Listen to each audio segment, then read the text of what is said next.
अस्सलाम वालेकुम दोस्तों, कैसे हैं आप। उम्मीद करता हूँ आप सब ठीक, अल्लाह ताला के फ़ज़ल करम और रहमतों से होंगे। आज की वीडियो में आप सबको करता हूँ वेलकम। दोस्तों, आज की मैंने जो वॉइस ये रिकॉर्ड कर रहा हूँ, मैं ये अलग रिकॉर्ड कर रहा हूँ क्योंकि कल हम जब वीडियो शूट करने गए हैं तो जब मैंने वीडियो रिकॉर्ड कर लिया है तो उस बैकग्राउंड में हम बोल रहे होते हैं, तो जब मैंने उसको घर आके सुना तो वो आवाज़ जो बैकग्राउंड में शोर था उसकी वजह से उसकी बिल्कुल आवाज़ नहीं आ रही थी। मतलब शोर ज़्यादा आ रहा था, आवाज़ कम आ रही थी, तो बड़ा ज़्यादा मसला बना हुआ था। मतलब शोर की वजह से प्रॉपर समझ नहीं आ रही थी। फिर मैंने अब ये वॉइस जो है ये दोबारा रिकॉर्ड कर रहा हूँ। चैनल पर न्यू है दोस्तों, चैनल सब्सक्राइब कर लें। इस चैनल पे रोज़ाना की बुनियाद पे वीडियोस आती हैं लैंड फॉर सेल की।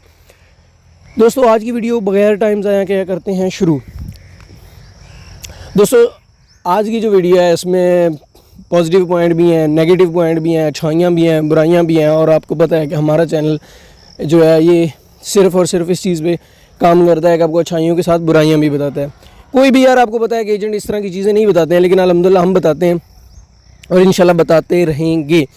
तो आज की जो वीडियो है इसमें पॉजिटिव पॉइंट्स बात की जाते हैं। सबसे पहला पॉजिटिव पॉइंट जो मेरे नज़दीक है ज़मीन का रास्ता है। दोस्तों, इस ज़मीन का जितना भी रास्ता है इस ज़मीन का ज़ाती रास्ता है, ठीक है। एक होता है सरकारी रास्ता, एक ज़मीन का होता है ज़ाती रास्ता, ठीक है। इस ज़मीन के अंदर से गुजर के बाकी लोगों का रास्ता जो है वो जा रहा है। सरकारी रास्ता नहीं है, ये ज़मीन का अपना रास्ता है।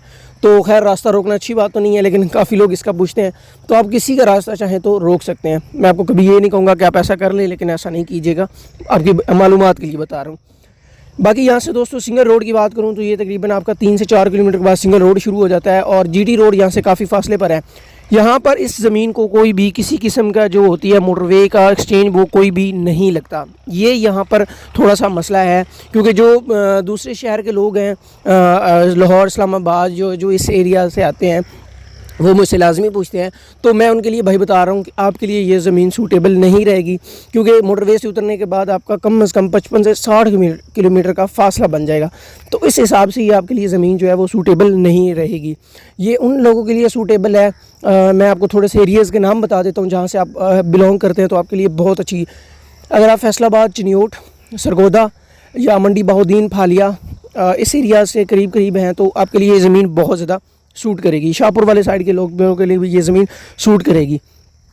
खैर, ये मैंने आपको लोकेशन थोड़ी सी समझा दूंगा, आप खुद आइडिया कर लीजिएगा। कुछ चीज़ें जो मैं हमारे नज़दीक हैं वो मैं आपको बता रहा हूँ। आबादी की दोस्तों बात करूँ तो तकरीबन आपको 1.5 किलोमीटर 2 किलोमीटर के रेडियस के अंदर, यानी कि गुलदारा रेडियस का काफ़ी लोग मुझे वो वॉइस मैसेज भी कर रहे थे, तो उसके अंदर आपको आबादी मिल जाएगी। भाई एक चीज़ मैं आपको और कह रहा हूँ, आपसे एक रिक्वेस्ट है कि मैं अक्सर देखता हूँ कि कुछ लोग वॉइसेस करते हैं 5-5, 10-10 मिनट की उनकी वॉइसेस होती हैं और एक नहीं 10-10 वॉइसेस होती हैं। मेरा भाई टू दी पॉइंट सवाल पूछा करें कि भाई ये क्या चीज़ है, कब विज़िट करवा सकते हैं, हमने लेनी हो तो क्या करें, इस तरह के सवाल किया करें। मतलब ये जो इतने लंबे चौड़े सवाल होते हैं ना, अब 10 मिनट की वॉइस सुनने पे आप देखिए कितना टाइम लग जाता है। मैं खुद जब 10 मिनट की वॉइस सुनता हूँ ना, तो मैं जब 10 मिनट की वॉइस सुन रहा हूँ, सच्ची बात है मुझे भूल जाता है कि इस बंदे ने पूछा क्या था, क्योंकि उस 10 मिनट की वॉइस में कम से कम उसने 15 सवाल किए होते हैं। अब मैं सोच रहा होता हूँ मैं क्या इसका आंसर करूँ। तो इस चीज़ पे थोड़ा सा बेहतरी लाइएगा। उम्मीद करता हूँ कि आप इंशाल्लाह इस बात को फॉलो करेंगे। तो खैर मेरे दोस्तों, आज की वीडियो जो है इसमें जैसे कि मैं बता रहा था कि आपको तकरीबन जो आबादी, बड़ी आबादी है वो 6 किलोमीटर के करीब आपको यहाँ पर मिल जाएगी। 2 आबादियाँ इसको लगती हैं और दोनों का फासला तकरीबन सेम ही है, दरमियान में, आबादियों के बिल्कुल दरमियान में रकबा है, तो आबादी के भी बिल्कुल करीब है। बिजली की दोस्तों यहाँ पर बात करूँ तो यहाँ पर बिजली वगैरह अवेलेबल है, बिजली लगी हुई है, गैस वगैरह यहाँ पर नहीं है और यहाँ पर सोलर प्लेटें इंस्टॉल हैं। पानी का जो निज़ाम है, आपाशी का निज़ाम है, वो सोलर प्लेटें हैं। यहाँ पर नहरी पानी नहीं है, ये सोलर यानी कि डीजल इंजन पे यहाँ पर जितनी भी फसल होती है। एक चीज़ मैं ऑलरेडी यहाँ पर एक नेगेटिव पॉइंट है मेरे जहन में आ गया, तो मैंने कहा सोचा आपको यहाँ पर ही बता देता हूँ कि दोस्तों यहाँ पर ये जो आपको डीजल सोलर प्लेटें हैं ये 2 जगह पर लगी हुई हैं इस पूरे रकबे में और दोनों जगह से वो अपनी रिमूव कर लेंगे। ये चीज़ ऑलरेडी उन्होंने भाई आपको हमें बता दिया है कि सोलर प्लेटें हम सेल नहीं करेंगे, हम आपको बोर जो है वही सेल करेंगे और वो ज़मीन के अंदर होगा, उसके कोई अलग आपको चार्जेस नहीं पे करने होंगे। तो ये चीज़ ज़मीन ख़रीदने से पहले आप एक अपना अंदाज़ा लगा लें कि आपको इसके लिए डीजल इंजन, कम अज़ कम एक डीजल इंजन चाहिए होगा। दूसरा नेगेटिव पॉइंट भी है, तो मैं यहाँ पर वही क्लियर कर देता हूँ। दूसरा नेगेटिव पॉइंट यहाँ पर आप दोस्तों को देखेंगे तो यहाँ पर 90% जो फसल होती है वो सिर्फ़ और सिर्फ होती है ट्यूबवेल पे। तो मतलब जो है नहरी पानी है यहाँ पर नहीं है, तो यहाँ पर सिर्फ कमाद होता है अक्सर। इसकी वजह क्या है कि दोस्तों ये जो रकबा है ये दरिया के बिल्कुल करीब है। दरिया से मैं इसका फासला नोट करूँ तो वो 20 से 25 किलोमीटर बनता है। 20 से 25 किलोमीटर अच्छा खासा फासला बन जाता है, लेकिन बंद ना होने की वजह से पानी यहाँ पर अक्सर आ जाता है। तो ये चीज़ आप थोड़ा सा जहन में रख लें कि यहाँ पर पानी आता है और यहाँ पर कमाद की फसल होती है। इसके जो नए ज़मींदार हैं उनको इस चीज़ का थोड़ा सा नहीं इल्म होगा कि यहाँ पर पानी जो कमाद के अंदर खड़ा भी हो जाए या पानी उसको वैसे भी ज़रूरी होता है जितना ज़्यादा वो, क्योंकि वो पानी वाली फसल गिनी गई है मुंजी की तरह, तो उसमें पानी खड़ा भी हो जाए तो उसको मसला नहीं होता, और जितना ज़्यादा उसमें पानी होगा उसको उतनी ज़्यादा उसका रंगत में और उसके कद वगैरह में इजाफा होता है। तो पानी से इस ज़मीन को कोई भी किसी किस्म का मसला नहीं है। रिकॉर्ड की बात करूँ तो दोस्तों इस ज़मीन का रिकॉर्ड कंप्यूटराइज है, क्लियर है, 2 भाई हैं, दोनों के नाम है। अक्सर लोग सवाल पूछते हैं कि ये सरकारी रकबा तो नहीं है। दोस्तों यहाँ पर सरकारी रकबे के मुतालिक मैं आपका एक जो है एक जहन है वो चेंज कर देता हूँ कि सरकारी रकबा ट्रांसफ़र नहीं हो सकता। 1-2 एरियाज़ हैं जहाँ पर वो डिग्री होती है, लेकिन वो डिग्री भी ऐसी होती है लेकिन वो मुंतकिल रकबा नहीं होता, ठीक है।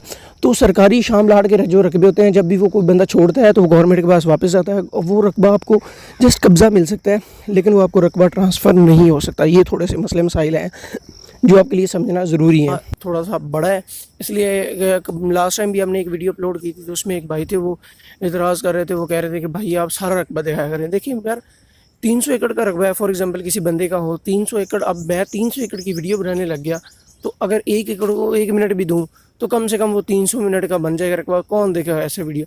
तो हम जो ओवरऑल करते हैं, क्या करते हैं, ओवरऑल जो हम वीडियो एक शूट कर लेते हैं ओवरऑल सारी, और उसमें बता देते हैं। फिर उसमें जो थोड़ी कमज़ोर ज़मीन होती है वो दिखा देते हैं, या कोई कमी हो तो वो दिखा देते हैं, ओवरऑल बाकी हम बता देते हैं। तो इसलिए मुमकिन नहीं होता। इस दफ़ा मैंने वीडियो में कोशिश की है कि मैं ये जो रकबा है इसका 1-1 एकड़ जो है उसको विज़िट तो नहीं करवा सकता हूँ, लेकिन मैंने उसमें से जो अच्छे रकबे अच्छी जगह थी और जहाँ पर थोड़ा सा मसला मसाइल था वो सारी जगह कवर अप की है।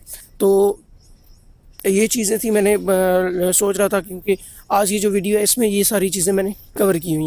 तो यहाँ पे सैलाब वगैरह आते रहते हैं, ये चीज़ें जो है मतलब आप थोड़ी सी जहन में रख लें। यहाँ पर जो फसल होती है वो होती है सिर्फ़ और सिर्फ कमाद की। चारा काश्त कर सकते हैं जो 6 महीने की फसल है, और 90% आपको यहाँ पर सिर्फ फसल मिलेगी कमाद की। लास्ट में दोस्तों मेरे अंदाज़े के मुताबिक मैंने इंपॉर्टेंट पॉइंट्स जितने हैं वो क्लियर कर दिए हैं। कोई चीज़ रह गई है तो आप कमेंट सेक्शन में पूछ सकते हैं या मेरे दिए गए नंबर पे आप पूछ सकते हैं। तो मज़ीद हमारे जो लास्ट पॉइंट है वो मैं क्लियर कर देता हूँ, टोटल रकबा, लोकेशन और प्राइस की। दोस्तों सबसे पहले प्राइस मैं क्लियर करता हूँ। 1 लाख रुपये पर एकड़ के हिसाब से इसकी डिमांड की जा रही है और बहुत अच्छा रकबा है, मेरे अंदाज़े के मुताबिक आपको ख़रीद लेना चाहिए। 100 एकड़ टोटल रकबा हमारे पास ये प्लॉट फॉर सेल अवेलेबल है, और चनियोट के इलाके में ये हमारे पास रकबा फॉर सेल अवेलेबल है। दरिया के नज़दीक तरीन है। दरिया की बात करूँ तो दरिया चनाब है। मोटरवे इस रकबे को किसी किस्म की कोई भी नहीं लगती। मज़ीद आपका कोई सवाल है कमेंट सेक्शन में पूछ सकते हैं या मेरे दिए गए नंबर पर आप कॉन्टैक्ट कर सकते हैं। विज़िट के लिए आपको चीज़ें क्लियर कर देता हूँ। विज़िट कम से कम आज जो भाई इस ज़मीन के लिए कॉन्टैक्ट करेंगे कम से कम 2 दिन बाद उनका विज़िट अरेंज करवाएंगे। इसी के साथ मुझे दीजिए इजाज़त, मिलते हैं नेक्स्ट वीडियो में, तब तक के लिए अल्लाह हाफ़िज़।